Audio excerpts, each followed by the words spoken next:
Hi, my name is Leah Day, and welcome to this video for the Building Blocks Quilt Along. Today we're going to be learning our last quilting design for our 4-patch block, and it is spirals. And I don't know about you, but spirals gave me fits when I first started free motion quilting, and I learned along the way marking the design definitely makes it easier. But you know, once you get the hang of it, once you get the hang of that shape and getting inside and outside, then you can freehand it. So today I'm going to stitch it on the line that we have marked from our quilting guide, and I'm going to stitch it freehand, and I'm going to show you what happens if you don't leave your space to get out of your open spiral. So let's get on the machine and see how this works in free motion. So I'm going to get started here. You can see the shape. It is marked in this area to fill up completely. And you know, this is an idea if you wanted to get practice free motion quilting and freehand quilting without the marked lines. Only mark half of the design in your block, and that way you have these spaces open. You can freehand quilt this exact same design into these areas, and these marked areas really will give you kind of the practice in order to get started. So with this design, it's a pretty big spiral, and what you might end up having to do is kind of move your hands around and rotate. Have to stop and rotate in the middle of this. And the best thing to do is make sure your needle is dropping down into the machine in the down position. If you don't have an automatic needle down, take your hand off the quilt and rotate the needle down so that way it's down in the quilt and it's not shifting around on you whenever you move your hands. So I'm going to keep on going.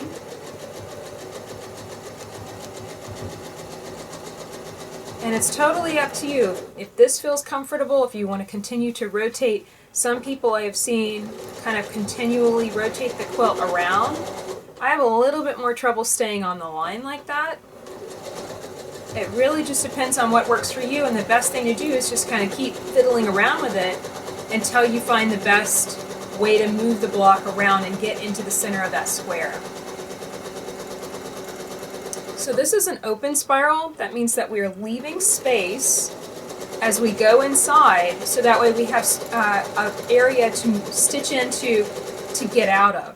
So if you can notice here, if we ignore the line here, we've got about an inch of space between this line of quilting and this line of quilting, and that means that we have space to get that line back out. We can stitch all the way back out, right in the middle of that area.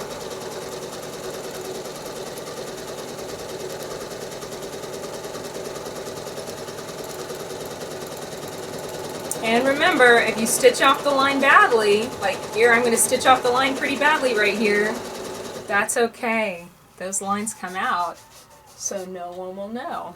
Okay, so I'm going to travel stitch down through the middle and get right here, so that way I can fill this blue square completely freehand.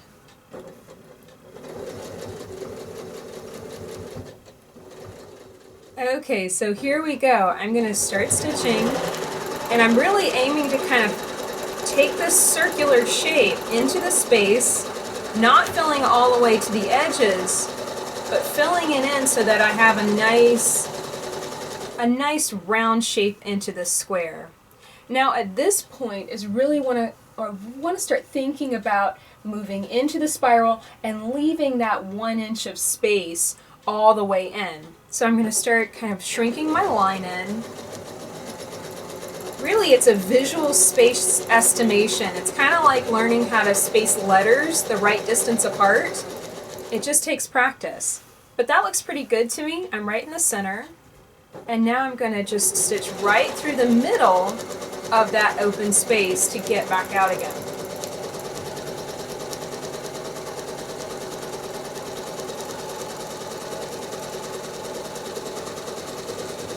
And it's totally up to you how far you want to take this. If you want to go all the way around the block, you can use those stitch in the ditch lines for travel stitching. Like right here, I'm just going to travel stitch right along that line. And you know, of course, rotate your block if that feels more comfortable to you. It's why we're working on smaller blocks here. And then just finish it up.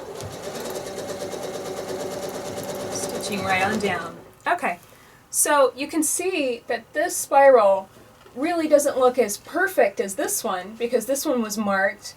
It was a definite circle shape. you know, it was pre-planned to get in perfectly and get out back perfectly. However, this is freehand, and there wasn't any time used to mark this area. And it's very good practice for visually seeing that space and being able to stitch in and get back out again. So either way you stitch this, it's very good practice for free motion quilting. Really quickly here, I'm going to stitch down to this blue square, and I'm going to fill this and show you what happens if you forget to leave the space to get out. Okay, so here we go. I'm going to intentionally mess this one up for you guys. I'm going to come around, still making that nice circle shape. And the nice thing about having your hands right here around the block is that, you know, that circle shape kind of mimics that curve of your hand, so you have something you can kind of look at. That's kind of convenient. Okay, so now I'm going to basically stitch in but not leave myself any space to get out. You can see it's about 1/2 inch between those lines of quilting. And I'm just swinging around and around until I get right into the center.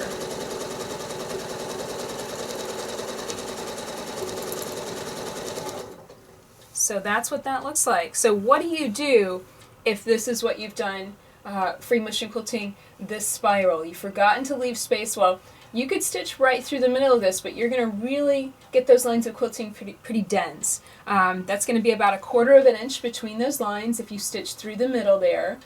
And that might be more dense than you like. So at this point, what do? You've got a couple different options. I'm right in the middle of that spiral, and I could break thread and just simply leave long thread tails, tie them in a knot, and hide them in the middle layer of the block, and just kind of say, hey, it's done.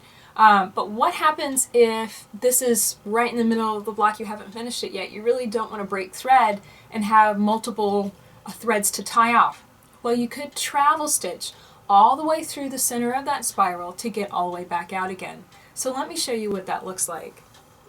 What I'm going to do is just basically carefully stitch, and this is a lot slower than my normal pace. Carefully stitch right on that line, working my way all the way out. It is a lot more time consuming, it is a lot more detailed, and it is very easy to stitch off that line. So you have to work kind of slowly. If you want to limit the speed of your machine, if you have that ability, you can do so, and that might help. But that's basically how that's going to work, getting right back out at center by traveling on that line instead. Whenever I stitch a spiral like this, working my way all the way in and then traveling back out, I call that a closed spiral. Closed as in I locked up all the space before I could get back out again. Whenever I stitch in and leave that space, I call it an open spiral because it tends to look more open. There's less thread buildup. You don't have to do that travel stitching. So I call that an open spiral. So understand, there's 2 ways of stitching this design. You don't have to stitch it the way it's marked in the block. If you want to try something different, if you want to try quilting it freehand, even if you mess it up and you fill in that space completely, you can always find a way of dealing with it, either breaking thread or travel stitching your way back out again. Understand that there's really 2 things that you can always do with free motion quilting. You can mark the design on your quilt and stitch basically on those marked lines. Or you can stitch freehand with no markings at all, and you kind of have to just let whatever happens happen. It's not going to be perfect. You know, you're always going to have your kind of subtle bent to the design. You know, you saw my first spiral wasn't perfectly circular. It was a little bit more oblong than the marked spiral. So understand the difference. When I go to design a quilt, if I want something really perfect, like let's say a feather, and I want it to fill an area just right, I will mark that feather on the quilt. But the fills around it, like let's say the spirals around it, I probably won't mark those just simply for speed. I want to get in there and just kind of fill it in really quickly. But there's no right or wrong way to do this. And once the marks are erased, no one will be able to tell either way. So keep that in mind. My name is Leah Day, and this has been a video for the Building Blocks Quilt Along. You can find all of these videos at the Free Motion Quilting Project and follow along with us through 2014. pick up your copy of the Building Blocks quilt pattern so you have all of these quilting guides and steps for piecing, all your cutting diagrams too, at leahday.com. Until next time, let's go quilt.